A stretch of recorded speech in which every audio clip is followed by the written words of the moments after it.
On ne mérite pas de réussir parce qu'on est gentil. Être gentil, ça se mérite. C'est-à-dire, tu pourras être gentil à partir du moment où tu auras monté un truc qui marche. Quand tu regardes n'importe quel pays pacifique, n'importe quel pays avec toute une liste de règles ou de choses pour rendre les gens heureux et de choses pour être gentils tous ensemble, etc., ça a toujours commencé, toujours commencé dans le sang.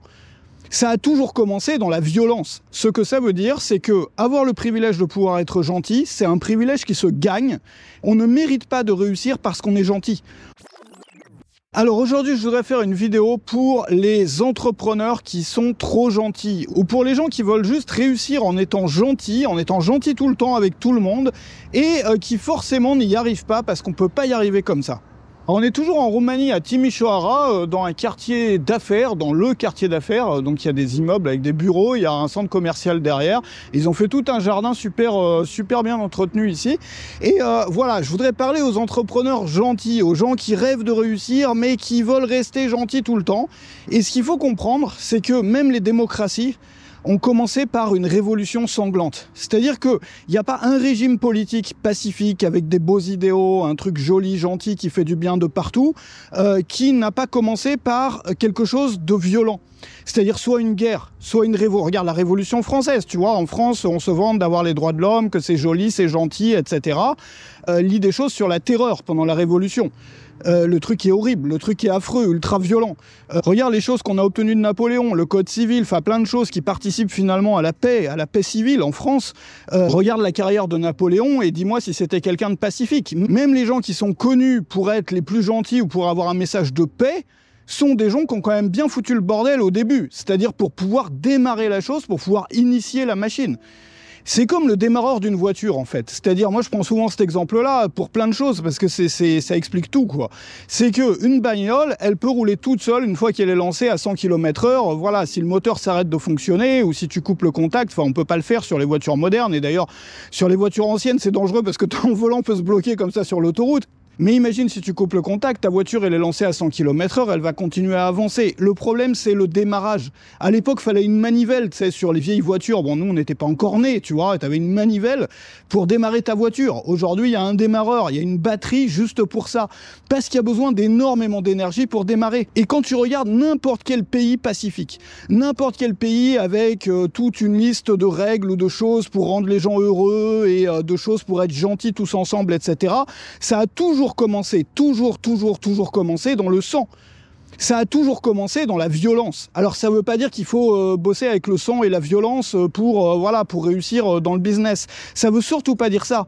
Ce que ça veut dire, c'est que avoir le privilège de pouvoir être gentil, c'est un privilège qui se gagne. C'est pas quelque chose d'acquis, c'est pas quelque chose d'inné, c'est pas quelque chose, voilà, on décide d'être gentil et la réussite doit nous tomber dessus. On ne mérite pas de réussir parce qu'on est gentil. On mérite d'être gentil tout en réussissant parce qu'on a fourni un effort intense avant. Et que pendant cet effort-là, on n'était pas forcément gentil. Alors je voudrais t'expliquer ça dans cette vidéo. Juste avant de commencer, si toi, tu as du mal à monter ton business ou à travailler sur ton business autant que tu voudrais parce que tu n'as pas le temps, il y a beaucoup de gens qui voudraient lancer un business en ligne qui n'y arrivent pas parce qu'ils sont salariés à côté et puis en plus ils ont peut-être une vie personnelle parfois compliquée, ils ont des enfants, des responsabilités, des trucs et tout, ça leur laisse vraiment pas le temps. Et le problème c'est que c'est souvent au début qu'on a besoin d'avoir forcément le plus de temps parce qu'on a besoin d'expérimenter, parce qu'on a besoin de lancer des expériences, parce qu'on a besoin d'apprendre, etc. Et j'ai créé un programme, alors il y a une vidéo de présentation qui se trouve dans la description qui va déjà te donner des pistes. Cette vidéo elle est en accès libre en t'inscrivant à ma newsletter. Il y a aussi une formation si tu souhaites aller plus loin, mais rien que dans la vidéo qui est en accès libre, tu vas avoir déjà beaucoup de pistes pour ça, pour t'organiser, pour pouvoir tout faire en 25 minutes par jour. C'est-à-dire pouvoir faire tourner un business de formation, avec des formations qui sont lancées régulièrement, avec du contenu pour les réseaux sociaux ou pour YouTube, avec des mailings pour ta mailing list, avec des lancements de produits, de tout faire en 25 minutes par jour. Alors moi, ça fait plus de 10 ans que je suis un passionné d'efficacité, que j'ai mis en place des systèmes, des méthodes pour réduire le temps de travail à son strict minimum. Et je vais te donner ces méthodes-là, donc il y a beaucoup des pistes, et puis je vais te montrer, te présenter un peu tout mon système dans la vidéo de présentation que tu peux recevoir en dessous. Donc ne rate surtout pas ça. Et je ferme la parenthèse et on revient à la gentillesse. Le gros problème, c'est qu'il y a plein de gens qui ont les mêmes réflexes finalement que ceux qu'ils avaient quand ils étaient enfants. C'est-à-dire si je suis gentil, maman ou papa va me récompenser, tu vois, c'est-à-dire je vais pas me faire punir et tout, alors que si je suis pas gentil, si je fais du bruit, si voilà, je crie partout et si je dérange la tranquillité finalement de la famille, bon bah je vais être puni. Et le problème, c'est qu'ils ont transféré ça dans leur business. C'est inconscient, c'est un truc qu'ils ne choisissent pas, c'est inconscient. Mais regarde dans ton business, si tu te mets à te dire, moi je vais être gentil, je vais être au petit soin des gens et tout, et les gens vont le voir et ils vont me récompenser en achetant mes produits, ton truc ne marchera jamais. En fait, les gens achètent quasiment jamais pour te récompenser ou pour te remercier. Moi, ça m'est arrivé une fois dans ma vie d'acheter un produit comme ça. C'est-à-dire, je suivais le contenu d'un créateur, il vendait des produits, je n'étais vraiment pas intéressé par ces produits, et il y a un moment, je me suis dit, voilà, j'ai quand même eu tellement de valeur gratuitement, je vais quand même acheter un de ces produits, tu vois, pour lui faire plaisir. Bon. Mais ça arrive extrêmement rarement. Sur tous les produits que j'ai achetés dans ma vie, c'est arrivé qu'une seule fois. Et demande-toi, toi aussi, quand tu achètes un produit, est-ce que c'est basé sur le fait de vouloir aider ou de vouloir rétribuer quelqu'un parce qu'il a bien bossé, parce qu'il a été gentil, parce qu'il s'est donné à fond, ou bien c'est parce que toi, tu étais purement intéressé par le produit qu'on te proposait? Ça, c'est ce que j'appelle le syndrome du bon travailleur. Et ça ruine des destins. Parce qu'il y a des gens qui ont la capacité de faire des belles choses, de monter un énorme business. Tu le sens qu'ils ont la capacité. Ils ont la passion, ils ont la capacité à mettre l'effort, ils ont les idées, ils ont l'intelligence. Le gros problème, c'est qu'ils s'attendent à ce que travailler dur, tu vois, c'est-à-dire mettre un gros effort, être au petit soin des gens, être gentil avec les gens et tout, ça va forcément mériter un résultat. Et quand ça n'arrive pas, il commence à être aigri. C'est toujours la même histoire. Quand ça n'arrive pas, il commence à être énervé. Il commence à être désabusé. Il commence à accuser les gens qui voulaient aider. Ils commencent à accuser leurs propres clients, les gens avec lesquels ils voulaient être gentils. Ils commencent à dire, mais regarde, ces gens-là sont des ingrats, parce que moi je me casse à leur donner tout ça, parce que moi je me casse à faire tout ce boulot, parce que moi je me plie en quatre, je mets tous ces efforts, ils le voient même pas. Ils le voient même pas, ils veulent même pas reconnaître ces efforts-là en achetant mes produits. Et à partir du moment où ce switch-là commence à apparaître, c'est-à-dire que à partir du moment où ils se mettent à penser comme ça, leur business est foutu, leur carrière est foutue, enfin là, ça sert plus à rien. En fait, quand tu réfléchis, c'est pareil dans les couples, en fait. C'est qu'à partir du moment où il y a du ressentiment qui commence à apparaître, le couple, il est foutu. C'est-à-dire à partir du moment où tu en as l'un des deux qui commence à penser qu'il n'est pas rétribué pour ses efforts, tu vois, comme si on comptait les points, comme si, voilà, tu faisais ça et que parce que tu as fait ça, l'autre devrait faire ça, tu vois, sans que tu lui demandes, juste en voyant que tu as bien bossé, que tu as fait ça, tu mérites par cet effort-là, finalement, un effort au moins équivalent, ton truc, il est foutu, c'est fini, tu vois, parce que tu fais plus le truc volontairement, tu le fais parce que tu attends quelque chose derrière, tu vois. C'est petit, finalement, c'est de la manipulation, même. C'est-à-dire, ce qui se passe, c'est que les gens les plus gentils sont en fait des manipulateurs. Très souvent. C'est-à-dire que là où on se dit, regarde, moi je veux être gentil avec les gens, je veux les aider, etc. Très souvent derrière, c'est juste que tu veux être gentil parce que tu attends à ce que eux le voient que tu as été gentil avec toi et t'offrent quelque chose en retour qui est d'acheter tes produits. Mais malheureusement, c'est pas aussi simple que ça. Malheureusement, ça se passe pas comme ça.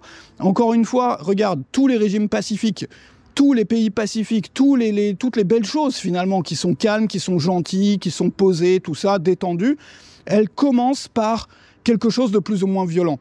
Elle commence par une révolution, elle commence par une guerre dans le cas des pays. Mais regarde dans le cas des business comment ça a commencé. Regarde les gros business, les business qui sont les plus respectés aujourd'hui. Regarde comment ça a commencé. Est-ce que ça a commencé à faire des choses gentilles en attendant qu'en retour, les gens voient qu'on a été gentil avec eux et nous donnent de l'argent? C'est jamais le cas. Jamais, jamais, jamais, jamais le cas. Ça n'arrive jamais. Donc moi, mon message aux entrepreneurs gentils, c'est ça, c'est qu'il faut arrêter d'être gentil. Être gentil, ça se mérite. C'est-à-dire, tu pourras être gentil à partir du moment où tu auras monté un truc qui marche, c'est-à-dire à la fin de la Révolution, à la fin de la guerre, quand tu auras établi ton pays, tu vois, quand tu auras établi quelque chose de sûr, de fiable, de solide, là, tu pourras être gentil. Mais tu es gentil parce que tu as envie d'être gentil. T'es pas gentil parce que tu en attends quelque chose en retour. T'es pas gentil pour manipuler les gens. T'es pas gentil en te disant, je vais être à leur petit soin, comme ça, ils vont avoir envie d'acheter mes trucs. T'es pas gentil en te disant je vais être à leurs petits soins, comme ça ils vont se sentir mal que je leur donne tant et donc ils vont vouloir me donner de l'argent. Parce que ça marche pas, c'est de la manipulation et c'est une pratique qui est complètement horrible en fait. Enfin regarde, dans la vie quotidienne, si tu connais des gens, t'as peut-être des amis qui sont comme ça, qui essayent d'utiliser les gens comme ça, c'est des gens qui sont toxiques, c'est des gens, c'est impossible de... Voilà, enfin t'as besoin de respirer quand t'es dans ce truc-là. Tu sais pas ce qu'ils font pour, par volonté pure de faire quelque chose de bien ou parce qu'ils attendent quelque chose en retour. C'est horrible quoi. Donc voilà la vidéo sur la gentillesse. Attention à ça. Le syndrome du bon élève, c'est pas parce que tu as bien travaillé, c'est pas parce que tu as mis beaucoup d'efforts que tu mérites derrière des résultats. Ça marche pas comme ça. Tu mérites un résultat uniquement si tu as fourni quelque chose aux gens que les gens voulaient. C'est-à-dire tu les as aidés dans leur quête à eux. Ils voulaient ça, ils avaient vraiment un désir pour cette chose-là et toi tu t'es cassé pour leur donner exactement ce qu'ils voulaient. Ça s'arrête là, point. Si tu arrives à reproduire ce schéma-là régulièrement, c'est-à-dire à te demander régulièrement qu'est-ce que veulent le plus les gens qui sont autour de moi, les gens qui sont dans mon audience, les gens qui m'écoutent, qu'est-ce qu'ils veulent le plus? Et si tu peux fabriquer ces choses-là régulièrement, c'est-à-dire pouvoir leur fournir, clé en main, les choses qu'ils veulent le plus et qu'ils soient satisfaits derrière des résultats qu'ils ont obtenus avec ce que tu leur donnes, là, ils vont vouloir acheter. Et là, ils vont vouloir acheter toujours et toujours et toujours davantage à mesure que tu crées des choses comme ça régulièrement. Et c'est pas en essayant de les faire se sentir coupables de ne pas te donner d'argent parce que tu as été gentil avec eux qu'ils vont dépenser de l'argent chez toi. Ça marche pas comme ça. Alors si tu veux faire ça et que tu veux apprendre à le faire vite, c'est-à-dire en 25 minutes par jour, avoir tout un business qui fonctionne sur ce modèle exact, c'est-à-dire créer régulièrement des choses que les gens veulent, c'est-à-dire moi dans mon cas c'est des produits d'information, des formations, je vais t'apprendre à faire ça, mais à le faire en 25 minutes par jour. En 25 minutes par jour, tu vas avoir tout. C'est-à-dire tu vas avoir une mailing list qui se remplit régulièrement, tu vas avoir des lancements de produits, des promotions, donc des emails de vente réguliers que tu vas pouvoir rédiger toujours dans le cadre de ces 25 minutes par jour. Tu vas avoir des vidéos ou des posts sur les réseaux sociaux ou autres avec une stratégie pour pouvoir te faire connaître et donc alimenter cette mailing list et de la création de produits réguliers. Donc j'ai tout concentré pour pouvoir rendre possible le fait de faire ça en 25 minutes par jour. Je sais que ça paraît impensable vu comme ça, mais regarde la vidéo qui se trouve dans la description que tu vas pouvoir recevoir, c'est une vidéo privée, qui va te montrer comment c'est possible et pourquoi c'est possible. Il y a beaucoup de choses qui semblent impossibles comme ça, qui sont réellement possibles. Par exemple, moi, mon système d'organisation actuel, pour beaucoup de gens, ça semble complètement impossible. Et pourtant, bah voilà, ça fait des années que je travaille très peu finalement pour créer tout ce contenu-là. J'ai écrit un guide pratique de plus de 100 pages tous les 10 jours à un moment, tu vois. Y compris la publication, la page de vente, la correction, etc. J'ai créé une formation par semaine pendant très longtemps, parfois avec en plus un vlog par jour, un email texte par jour, enfin tout ça en moins de 5h30 par semaine. Il n'y a rien de miraculeux derrière, hein, c'est juste de l'organisation. Simplement, il faut repenser complètement la façon dont on s'organise, que si tu achètes des bouquins bateaux sur comment s'organiser, comment gérer son temps, tu vas pas aller bien loin, parce que les méthodes classiques, elles marchent pas pour ça. Donc vraiment rate pas ça, c'est dans la description. Moi je vais faire un petit tour, je vais déjeuner probablement là, puis il faut que j'achète un cadeau là pour quelqu'un dont c'est l'anniversaire. Donc je vais peut-être trouver un truc là, et je vais continuer mes balades après dans les prochaines vidéos. Donc n'hésite pas à t'abonner à la chaîne, à regarder ça dans la description pour apprendre à t'organiser en 25 minutes par jour. Et surtout, arrête d'être gentil en essayant d'en obtenir des résultats. Ça marche pas comme ça. Pouvoir être gentil, c'est le résultat. C'est pas un outil de persuasion. C'est pas un outil pour obtenir des résultats. Salut à toi!